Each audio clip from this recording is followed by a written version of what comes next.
I started drink my first sort of thing. I started drinking, I was at a normal age really for a kid, like 13 or something like that, you know, just be on park or, you know, my mate's bedroom or wherever really, and, you know, it wasn't all the time then and stuff like that, but I was always the mess that was like in the corner of the room, like, throwing up and then crawling back in to get more drink and stuff like that.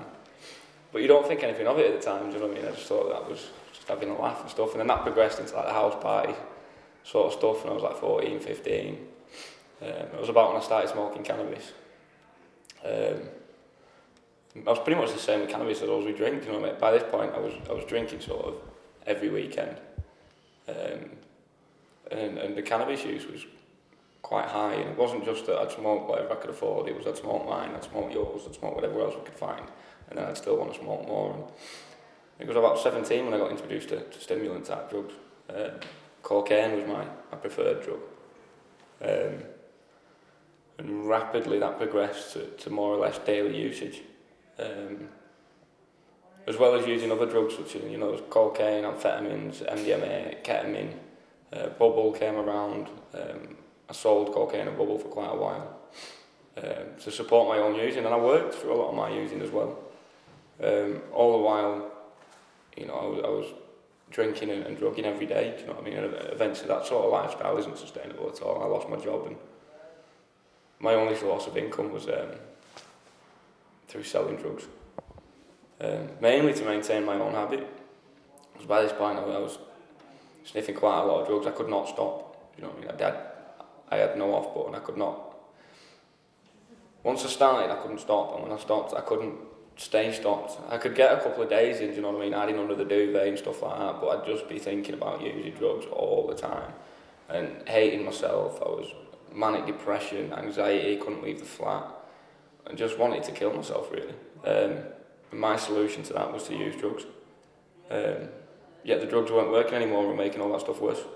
But my head still told me that was, you know, that was the solution, and ultimately I wanted the drugs to kill me, because I knew when I stopped, I just wanted to kill myself. And it was only when I was introduced to recovery, it was through a love meeting, actually my first sort of sign of recovery, that I managed to, with the support of the people and getting linked in with services and stuff like that, I managed to put everything down in 9 months next week, I think. I knew I had a problem for quite a while. I knew my drug use wasn't normal. It had long past recreational and problematic really. It wasn't just so much that it was problematic anymore, there was massive issues, do you know what I mean? But sort of, because, like I said, I worked for a lot of my using, and I worked in a shirt and a tie, and I had a team of staff, and I was managing and things like that. And, you know, in my head, I couldn't be a drug addict to wear a shirt and a tie to work. The truth was, it was the same shirt I'd on all week, and I hadn't been home or slept. Do you know what I mean? But in my head, I justified the fact for quite a long time around my work. And then when I stopped work, I didn't really still want to admit it, and I didn't really know that there was any sort of help, so I just kind of put on this act that it was going, but inside it was crippling me, and it was the amount of times I broke down to my mum and stuff like that, and family, just like, I can't stop. I keep promising I'm going to stop, and I mean it, and I can't do it. Do you know what I mean? I just can't. But yeah, I'd say the last 6 months was like trying to stop and just failing. And each time got worse and worse and worse. Until eventually I was introduced to recovery as a community, do you know what I mean? And all the things that are out there, because I just thought I had to do it on my own. I thought I was, you know, other people don't suffer with this and that sort of stuff. I'm different and that. And the truth is that it's an illness that affects a large portion of society. Drug use pretty much ruined any relationship I had with my family. They still loved me, but they didn't like me.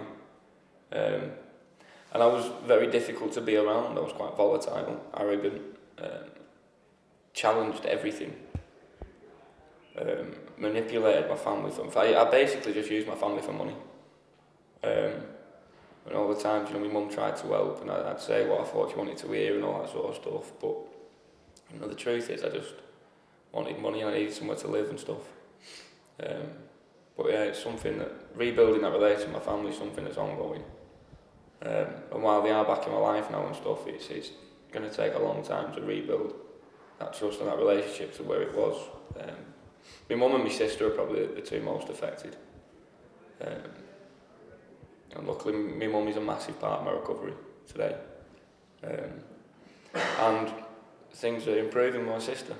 You know, slowly at times. She doesn't trust me yet and stuff, but we're working on it and things. And friend-wise,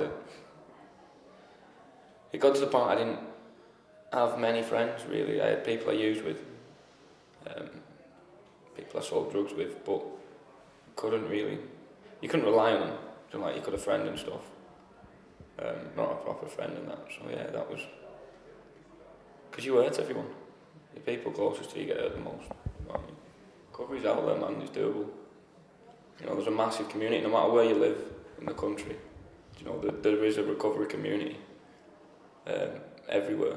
And if you can't find it online, do you know what I mean?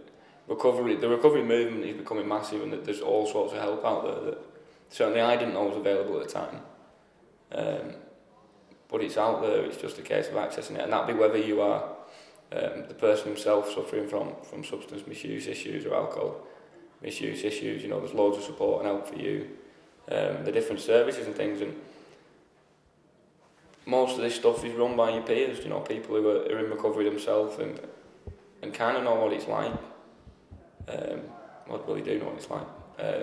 And then there's family support out there as well for families that are suffering from addiction. You know, suffering through addiction. You know, again, a lot of that stuff is run by people who've been through what you've been through and stuff, and recovery's out there and it's doable and people can recover.